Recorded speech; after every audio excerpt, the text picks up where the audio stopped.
Ya. Ven el PPT, ¿verdad? Sí, profe. Profe, la lectura que subió es complementaria, ¿cierto? Sí, es complementaria. Ah, ya.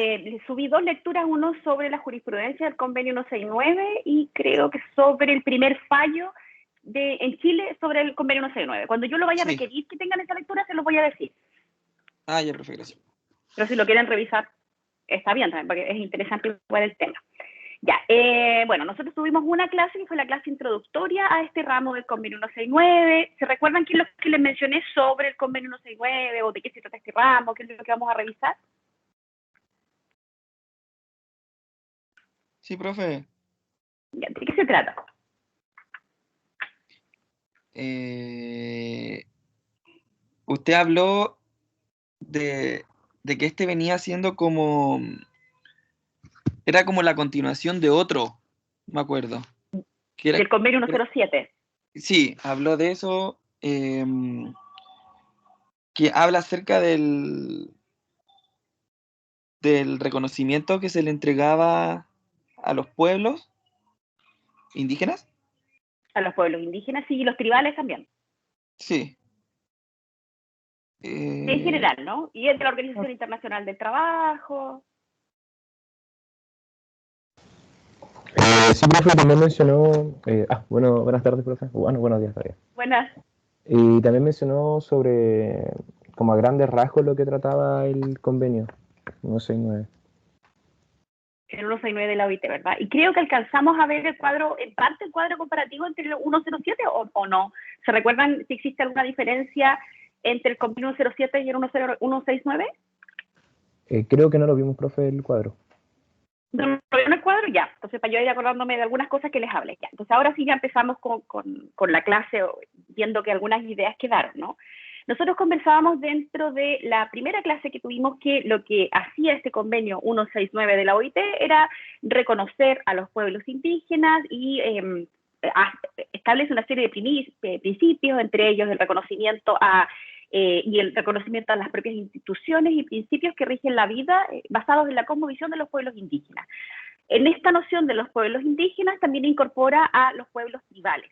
¿Ustedes saben cuál es la diferencia cuando yo digo pueblos indígenas y pueblos tribales? Sí, profe, también lo explico. Creo que los pueblos tribales eran aquellos que fueron ingresados a la fuerza al territorio nacional y los pueblos indígenas son aquellos que ya estaban aquí desde tiempo precolombino.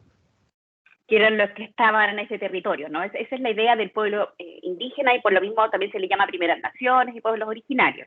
Y los pueblos tribales son aquellos que, bueno, se constituían como tribus y fueron trasladados de su tierra original por la fuerza en todo este proceso de la colonización para traerlos como fuerza de trabajo, bueno, forzada, ¿no? Esclavitud al continente latinoamericano o en general a toda América. Entonces esa es la distinción que se hace, pero como este convenio, y yo se los mencionaba, tanto el 107 como el 169, lo que hacía, porque estamos hablando de la Organización Internacional del Trabajo, se estaba ocupando de una clasificación o de un grupo importante de trabajadores que se encontraban en una situación aún más mermada de la que se encontraban el resto de los trabajadores del mundo. Por eso es que encontramos esta regulación en el marco de la OIT, de la Organización Internacional del Trabajo. Eran aquellos trabajadores que se encontraban en peores condiciones. Nosotros conversábamos de forma general, yo les decía que antes del convenio 169 había existido el 107, que es el que ustedes me mencionaban hace un rato.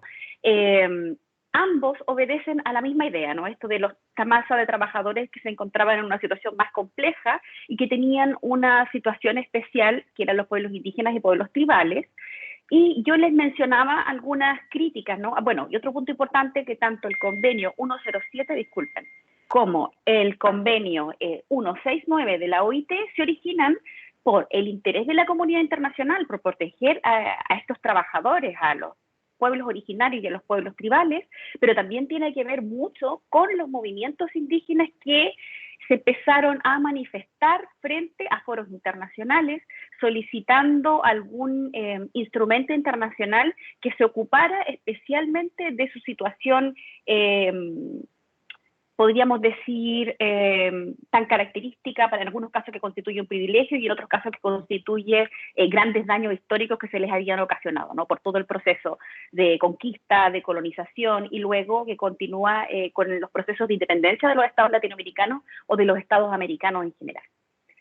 Recuerden también, si bien algo lo deben recordar, no lo sé, pero imagino, ustedes saben que también durante todo el proceso de independencia de los estados americanos, lo que incluye tanto Latinoamérica como Estados Unidos, como así también Canadá, los pueblos indígenas ya durante el proceso de conquista fueron muy mermados en sus números, pues primero por las enfermedades que traían los conquistadores y luego por todo el proceso donde se les fue capturando como fuerza de trabajo importante para los españoles y, bueno, y para todos los conquistadores, en el caso que hablamos de Estados Unidos y de Canadá, que incluye también franceses, holandeses y de otras naciones.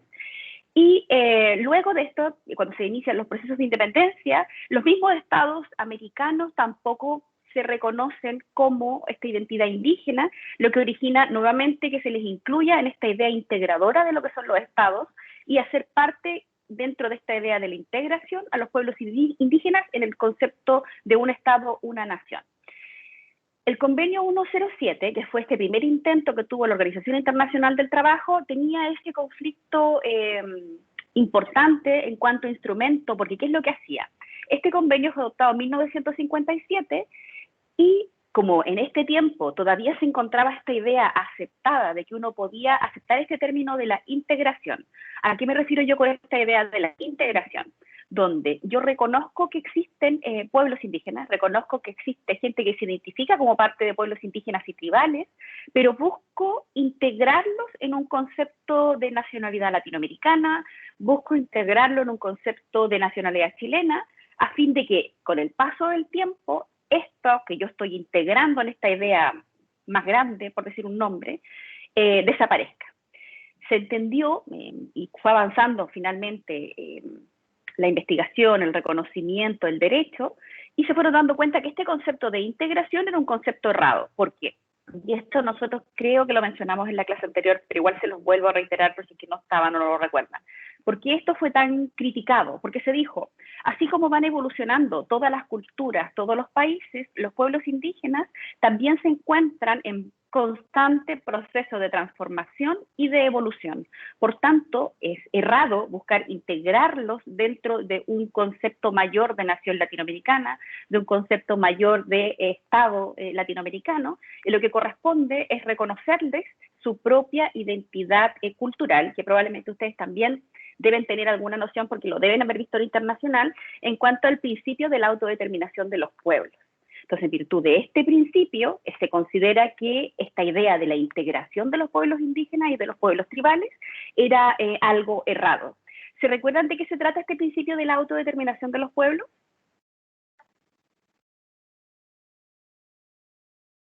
Profe, que los pueblos podían llegar a tomar sus propias decisiones, algo así, ¿o no? Sí, sí, tiene que ver con eso, sí. ¿Alguien más recuerda otro concepto o la importancia de este principio de la autodeterminación de los pueblos? Que es un tema muy interesante, por eso se los pregunto, porque el principio de autodeterminación de los pueblos es uno de los puntos que más se discute a nivel nacional cuando alguna vez se ha considerado reconocer a los pueblos indígenas en la Constitución. Y esto nosotros lo vimos en clases. ¿Nosotros en Chile reconocemos a los pueblos indígenas en la Constitución? No. No, ¿verdad? En ningún nivel. Y lo hacemos en otro nivel, digo, no en la Constitución, en algún instrumento legal.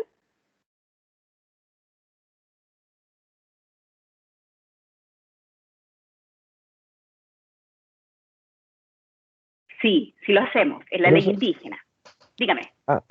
Ahí era, profe, que recuerdo haber leído un trabajo de que se reconocían ciertos pueblos y los nombran, los pueblos indígenas en específico de Chile, pero no me acuerdo dónde lo había Sí, leído. la ley indígena que también es un logro de los movimientos indígenas en Chile, específicamente un logro del Acuerdo de Nueva Imperial. El Acuerdo de Nueva Imperial fue un acuerdo que se realizó entre quien iba a ser el primer presidente democrático después del periodo de dictadura o de pronunciamiento militar, como uno le quiera decir, o régimen militar, se generó este acuerdo de nuevo imperial, donde lo que se buscaba por parte de todos los pueblos indígenas chilenos es generar un nuevo trato con el nuevo Estado chileno, a fin de que cambiara el trato integracionista que había tenido hasta ese momento el Estado chileno con los pueblos indígenas, y entre las peticiones que se hicieron, en los acuerdos a los que se llegaron, fue el que fueran reconocidos constitucionalmente, el que se dictara una ley indígena y el que fuéramos parte del convenio 169 de la OIT. Todo lo cual tuvo varios defectos, pero uno de los primeros efectos con críticas y virtudes es la dictación de la ley indígena, la ley 19.253.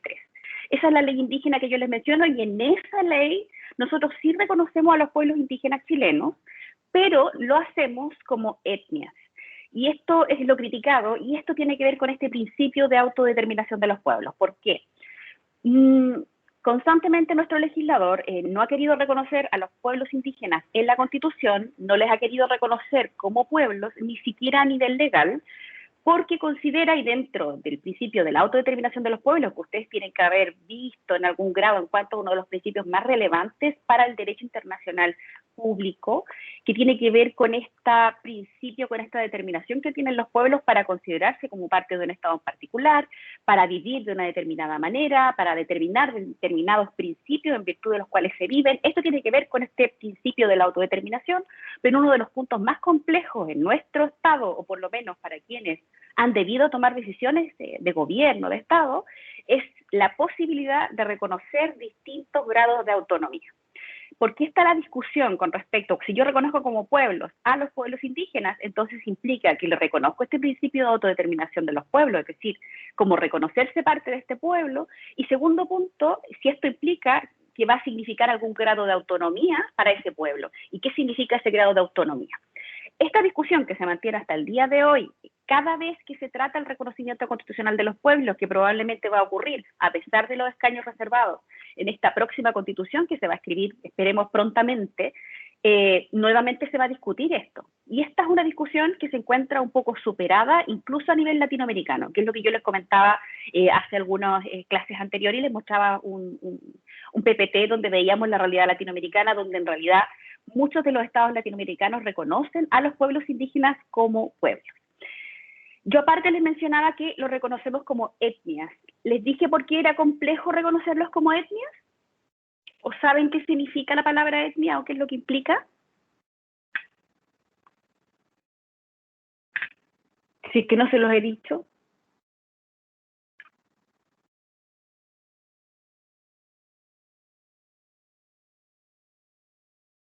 ¿No se los dije a veces? Ya, Creo es que complejo reconocer. Dígame. Profe, Dígame.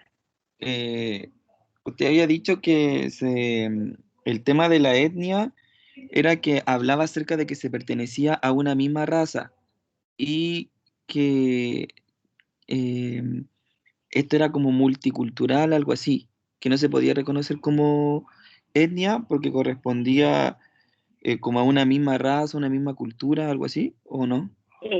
Nunca, o sea, ¿por qué? Sí, estoy de acuerdo en parte, pero yo nunca hablo de razas, ¿ah? Porque en general los antropólogos a nivel ya internacional ya no hablan de razas, que dicen que la raza es solo una, la raza humana. Somos todos partes de la misma raza, parece que como que le ponían ni rostros medio extraños. Entonces yo nunca voy a hablar de que son una raza distinta, porque no veo diferencias raciales, y en general los estudios dicen que todos somos parte de esta raza humana. La complejidad de hablar de etnias, y se lo reitero si es que no se lo dije, es que cuando uno busca el origen de la palabra étnico, lo que estamos hablando es que estamos hablando de algo que me es extraño, de algo que es distinto a mí. Eso es lo étnico. Entonces, si nosotros decimos que nosotros reconocemos en nuestra ley indígena a 9 etnias, que ahora son 10 etnias, entonces ya desde esta palabra yo estoy determinando que los entiendo como algo distinto de un concepto más amplio de lo que es la chilenidad. Esa es la gravedad o la importancia de seguirles reconociendo como etnia, y que es el reclamo constante por parte de los mismos pueblos indígenas que insisten en ser denominados pueblos indígenas, pueblos originarios, y ser reconocidos como pueblos. Ahora, esta discusión que yo les menciono, que probablemente se va a dar en la nueva Constitución, que se dio para el tema de los escaños reservados, que se dio cada vez que se ha presentado alguna moción o algún mensaje para buscar que los pueblos indígenas en Chile sean reconocidos en la Constitución, se dio incluso cuando se estaba generando el nuevo Estado chileno. Recordemos que cuando nosotros estamos hablando de que nosotros nos independizamos de España y se generó el nuevo Estado chileno, Chile era mucho más cortito, ¿no? ¿Se acuerdan de eso, no? ¿Qué es lo que constituía Chile de forma muy general? No le estoy pidiendo así geográficamente, ¿no? Pero, ¿qué parte no estaba incluida en este concepto cuando yo les digo que nos independizamos de España? ¿Qué parte no era chilena? La Araucanía. La Araucanía era chilena. Era parte, si bien había todo un conflicto y había una línea que los españoles respetaban, se sentía que eso era parte de Chile. ¿Qué parte no? La región de Tarapacá, Antofagasta y Arica. Precisamente todo el lugar donde nosotros estamos físicamente. El norte de Chile, el norte grande de Chile, porque en ese tiempo estaba ocupado por Perú y por Bolivia. ¿Se recuerdan? Por eso es que en ese momento esta discusión, yo no les menciono qué sucedía con los aymaras, no les menciono qué sucedía con los quechua, porque no eran parte de esta discusión aún. En ese momento, cuando se estaba constituyendo el Estado chileno, la pregunta principal que se hacían quienes estaban iniciando esta idea de la chilenidad, de generar el nuevo Estado chileno, era qué ocurría con el pueblo mapuche. Y se recuerdan, y esto es recordar la historia del colegio, ¿se recuerdan cuál es la relación que tenían los españoles con el pueblo mapuche cuando estos ya se encontraban en el territorio chileno? ¿Cómo en general se daba la relación entre el pueblo mapuche y el pueblo español?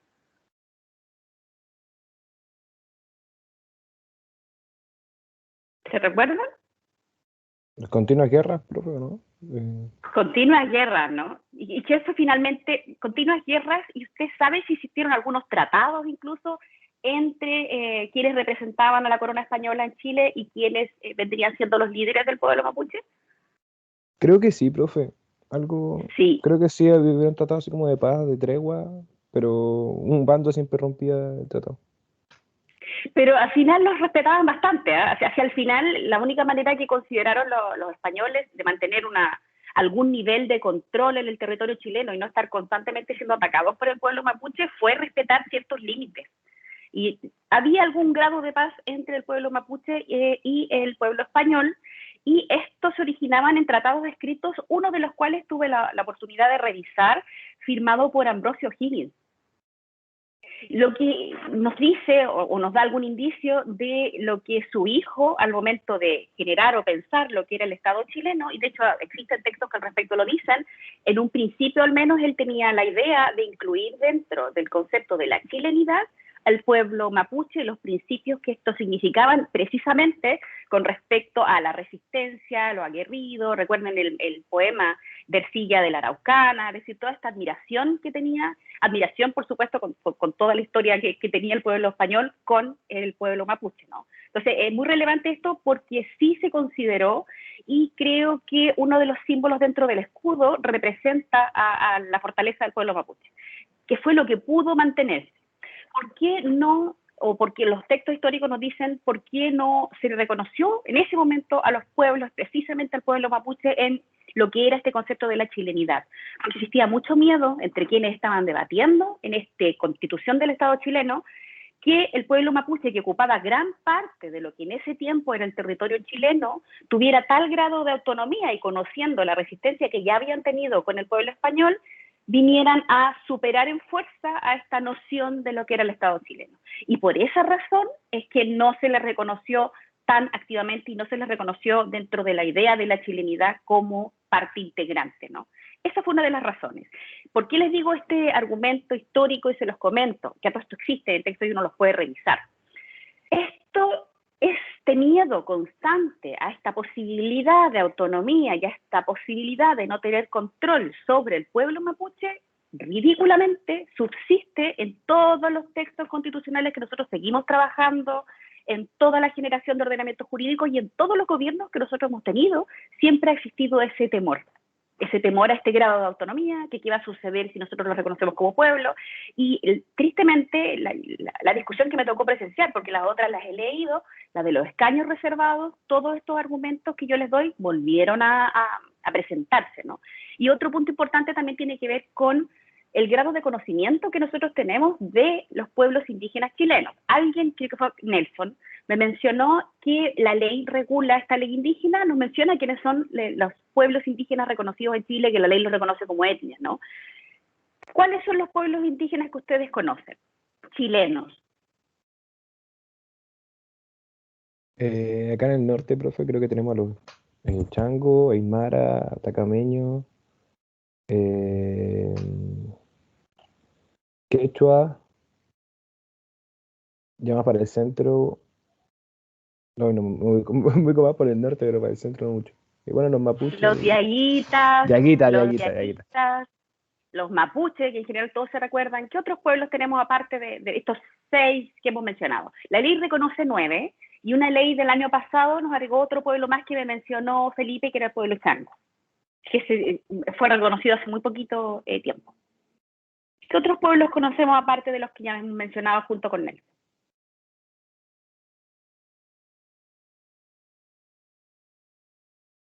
El pueblo Yamana, el pueblo Rapa Nui, que es relativamente fácil de recordar porque la isla de Pascua es un territorio muy típico de nosotros, y aparte, si nosotros lo vemos dentro de la agenda indígena nacional, el pueblo Rapa Nui, junto con el pueblo Licanantay, junto con el pueblo Aymara y el pueblo Mapuche, es uno de los que más suenan, sobre todo el pueblo Rapa Nui con sus reivindicaciones territoriales, porque el pueblo Rapa Nui, a diferencia de todos los que yo le he mencionado, entre comillas, porque igual es discutible, tienen un título escrito donde el Estado chileno les reconoce dominio sobre su territorio, y de hecho lo están tratando de hacer valer a nivel internacional.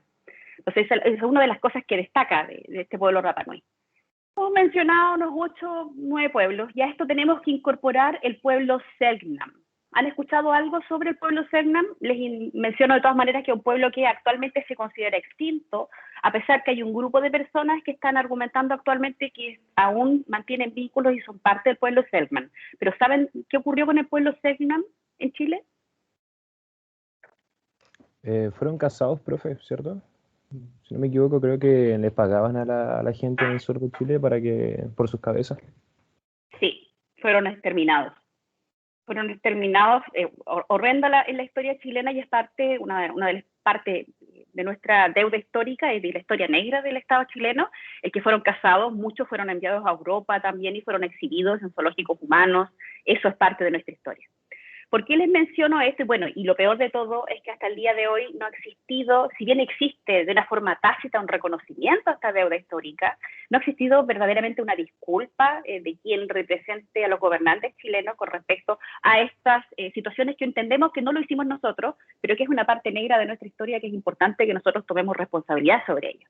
Se los menciono porque otros estados, como por ejemplo el estado de Canadá, que también tiene pueblos indígenas, por mencionar uno que recuerdo siempre, el pueblo Inuit, y tuvieron el presidente de Canadá decidió, o el primer ministro de Canadá decidió pedir disculpas a los pueblos indígenas porque ellos también tienen una historia negra con respecto a, sobre todo en cuanto ellos aplicaban reducciones de pueblos indígenas, secuestraban a los hijos de los pueblos indígenas y los obligaban a vivir de la forma occidental, lo que ocasionó que muchos cayeran muchos fallecieran, muchos enfermaran, etcétera. Y en virtud de esta historia tan terrible que tiene el pueblo canadiense, y para poder generar algún acuerdo y reconocer este daño, buscar una reparación, uno de los pasos que se tomaron fue que se pidió disculpas al pueblo.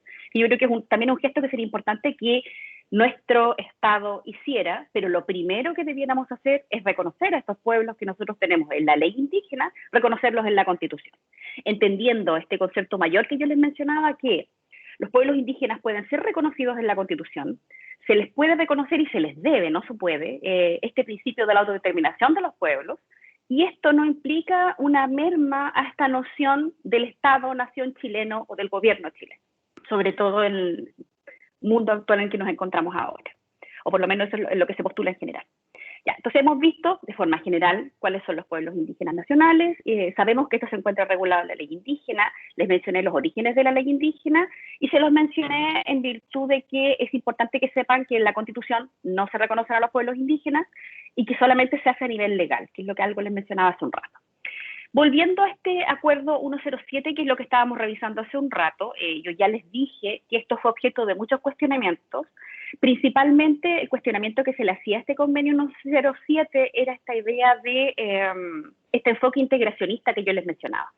Bueno, fue revisado este acuerdo en el año 1988-89 y en 1989 se adoptó el convenio 169 de la OIT, que es el que nosotros estamos estudiando en este ramo en particular. Desde que se adoptó este convenio, el 169, este convenio 107 ya no quedó abierto para ratificaciones. Y aquí les pregunto, si bien no sé si lo sabrán, ¿no? Nosotros, Chile, ¿desde cuándo es parte del convenio 169 de la OIT?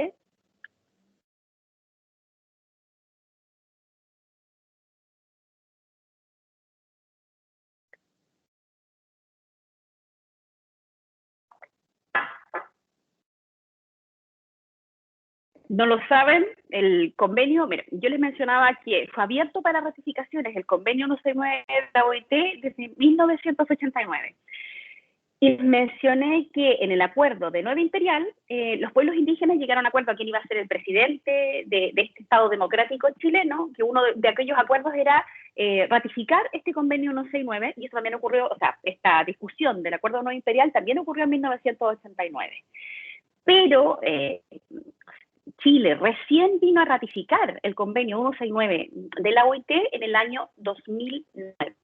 O sea, mucho tiempo después, nosotros demoramos bastante en ratificar el convenio 169 de la OIT, y cuando se ratificó, de inmediato fue llevado por un grupo de parlamentarios al Tribunal Constitucional buscando determinar si algunos de los artículos del convenio 169 de la OIT eran o no autoejecutables, precisamente con respecto a la consulta indígena. Se los pregunto, ¿han escuchado? Porque en la región la consulta indígena es sumamente relevante y ha sonado mucho. ¿Han escuchado algo sobre la consulta indígena o saben de qué se trata la consulta indígena, que está regulada en el artículo 6 del convenio 169?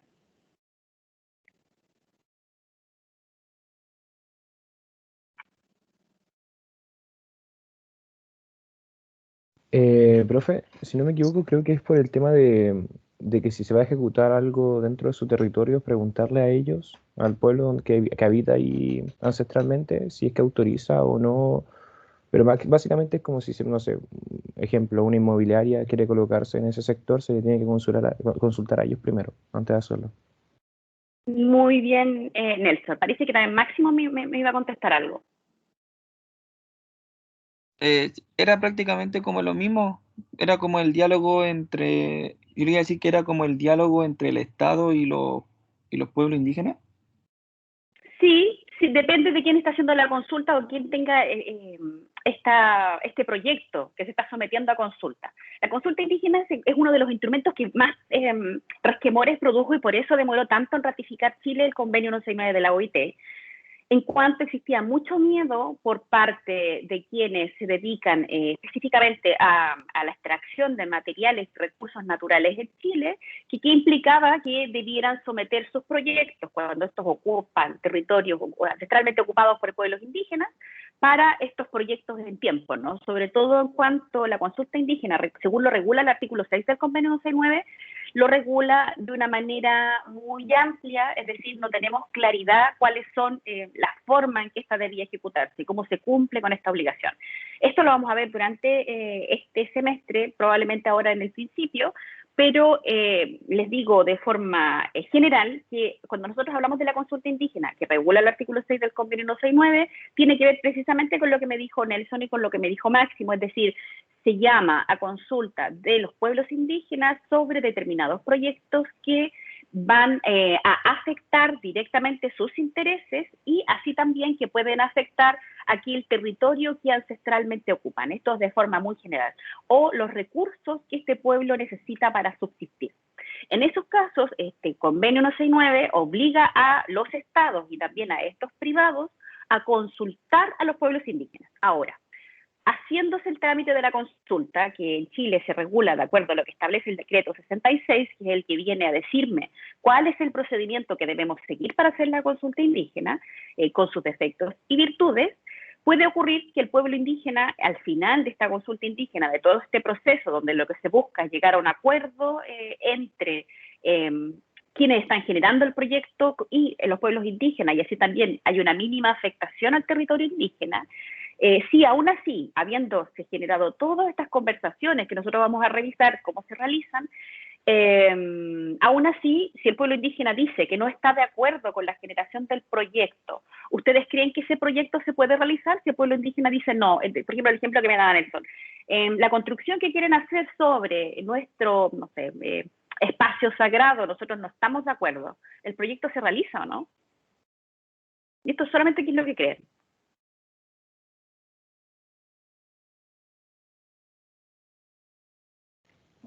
No debería realizarse. Sí, sé que está tomando en cuenta el convenio.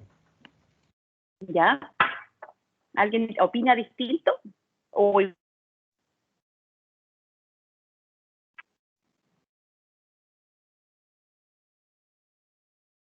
idealmente no debiera realizarse? Eso es lo que uno quisiera, pero el convenio 169 tampoco lo exige de esa manera. No, puede hacerse igualmente el proyecto, estableciendo ciertas medidas de compensación para el pueblo en particular. Y esa es una de las quejas más importantes que tienen los pueblos originarios, pueblos indígenas, con respecto a la consulta indígena. Y por lo mismo también otro de los defectos que tiene, que nosotros podemos verle al convenio 169 en cuanto solo enfocarnos a la consulta indígena. Porque el convenio 169 tiene otros derechos que son mucho más amplios, que son los derechos participativos, donde más allá de consultar, yo debo contar con el consentimiento del pueblo indígena en particular.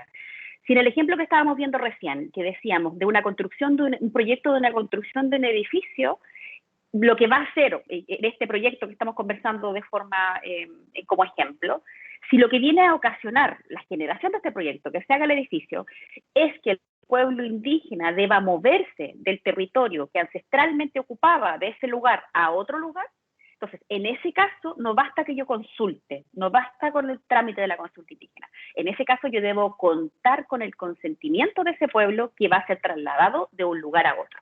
¿Por qué? Y esto lo dice el convenio 169 y tiene que ver también con la jurisprudencia de la Corte Interamericana de Derechos Humanos, la que, conociendo del caso Agua Singui, estableció la conexión que tenían los pueblos indígenas con el territorio. Entonces, estableciendo que lo que dice de forma muy general este fallo de Agua Singui es que la conexión que existe entre los pueblos indígenas y su territorio es de carácter tan esencial que finalmente, si yo muevo al pueblo indígena forzosamente de su territorio a otro lugar, debo necesariamente compensar ese daño que yo estoy realizando al pueblo. Y de hecho no lo debiera hacer. Solo debiera ser en el caso que yo no tenga otra opción más que realizar ese determinado proyecto.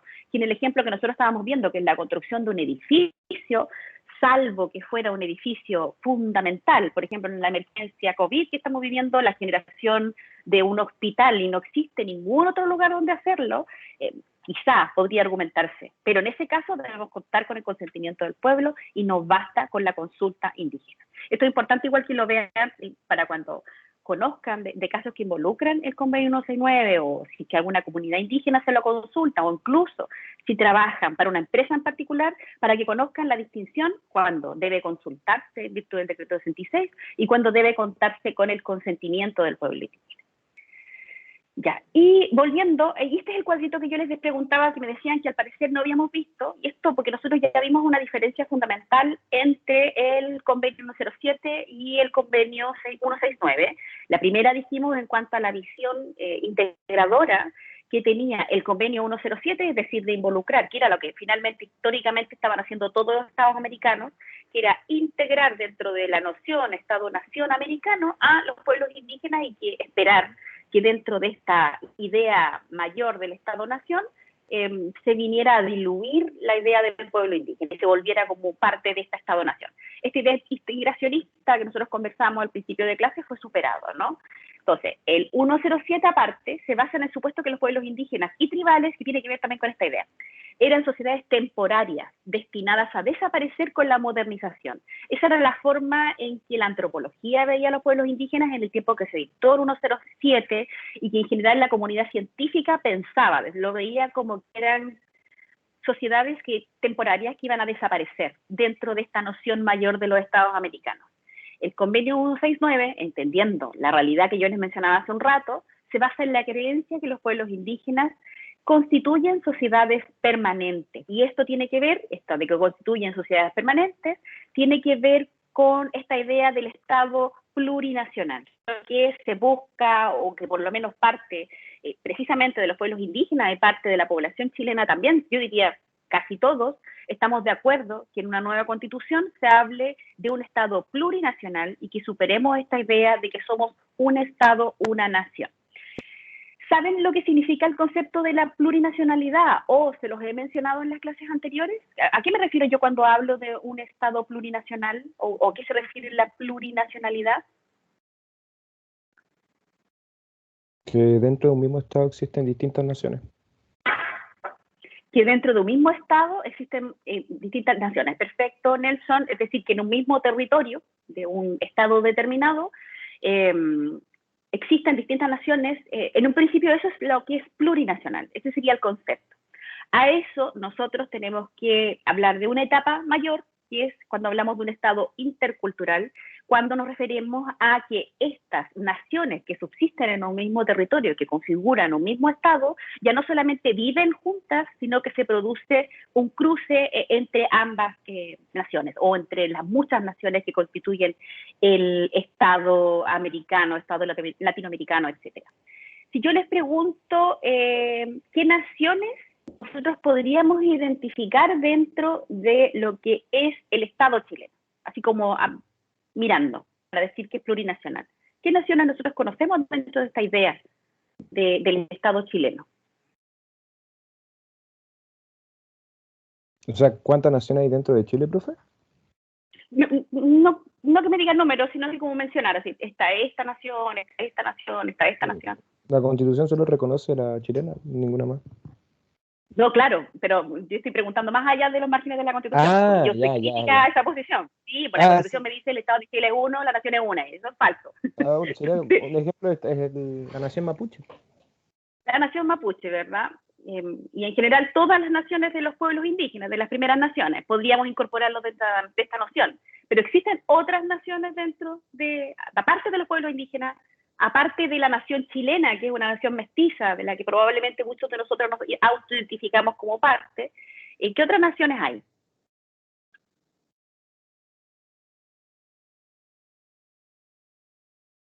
Que tiene que ver con nuestra historia, por eso se los pregunto. Sobre todo acá en el norte, ¿qué otras naciones están presentes?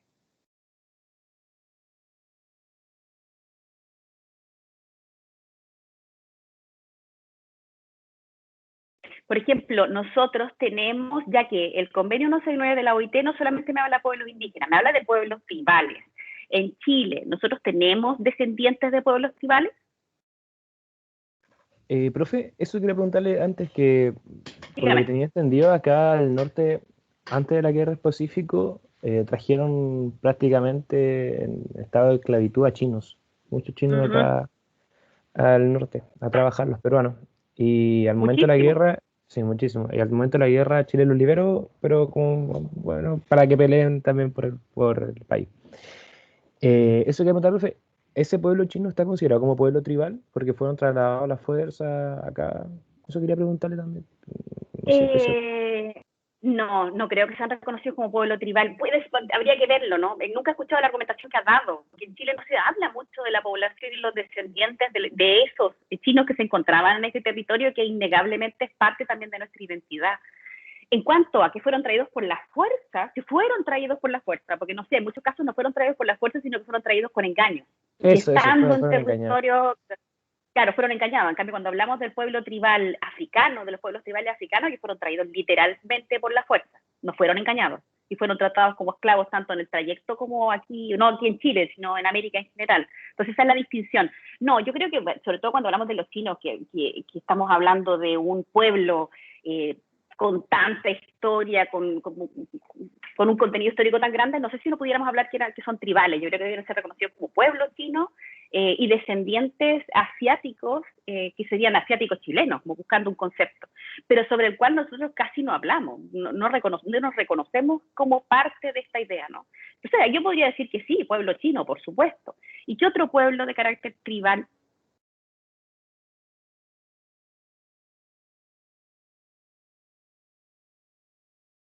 y que ha sido muy discutido, porque nosotros no nos hablan de esto en el colegio, no lo conversamos Afro, nunca, los afrodescendientes, pueblo afro en Arica, si no me equivoco, en el pueblo de Azapa, ¿cierto? en Azapa, en Azapa. Y de hecho, en la discusión de los escaños reservados se discutió mucho sobre todo los afrodescendientes, los afrochilenos, para tener un escaño reservado, y hasta el final del proyecto se mantuvo la noción de que un escaño fuera para los afrodescendientes, los afrochilenos, que sí existen, que nosotros por años nos convencieron que no. Entonces, ¿por qué les menciono esto? Porque todo esto nos ayuda a conocer nuestra propia identidad chilena, conocer nuestra propia identidad como Estado plurinacional, reconocer de que esta idea de un Estado, una nación, tiene estos mismos defectos que adolecía este convenio 169. Es decir, pensar que tenemos poblaciones que son de carácter temporal y que van a ser absorbidas por este concepto mayor de la chilenidad. Por eso es que es tan criticable esta idea de un Estado, una nación que establece la Constitución. ¿Por qué? Porque impone una idea que no se condice con la realidad. Y sobre todo ahora que nosotros estamos en todo un proceso, no solo Chile, sino en general toda Latinoamérica, toda América donde habían pueblos originarios, donde los pueblos están pasando por un proceso de reindigenización, es decir, recuperando sus raíces. Un ejemplo de eso, si es que no se los he dado hasta ahora, es el pueblo atacameño, quienes se denominan a sí mismos Licanantay, quienes están en todo un proceso de reindigenización porque ellos estuvieron al borde casi de perder su cultura. Lo que siempre se mantuvo fue el cuidado del agua, pero ellos están recuperando su idioma.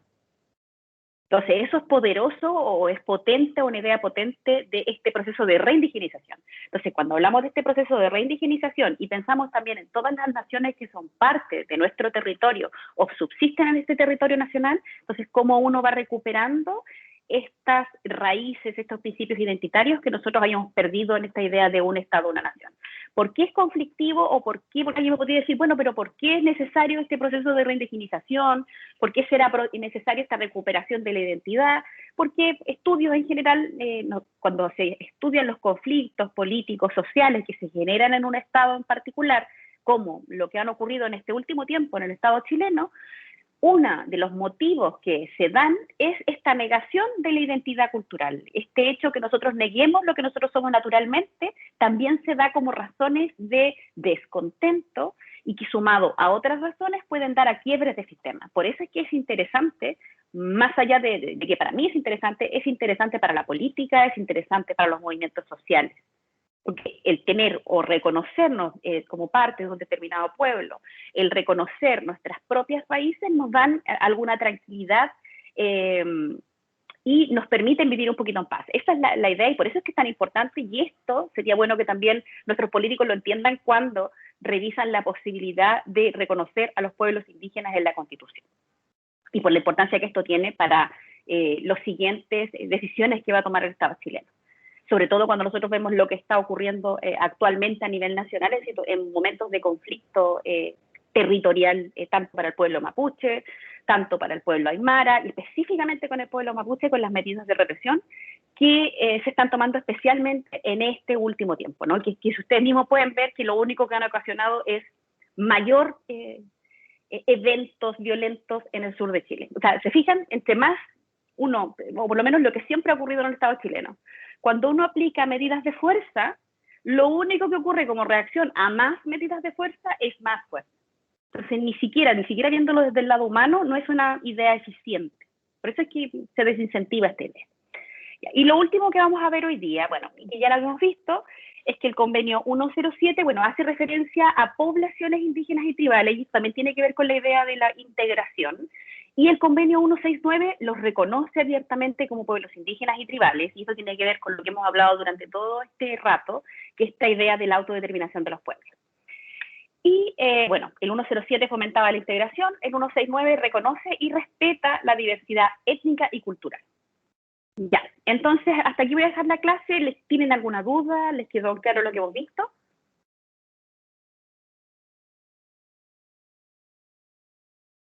¿No?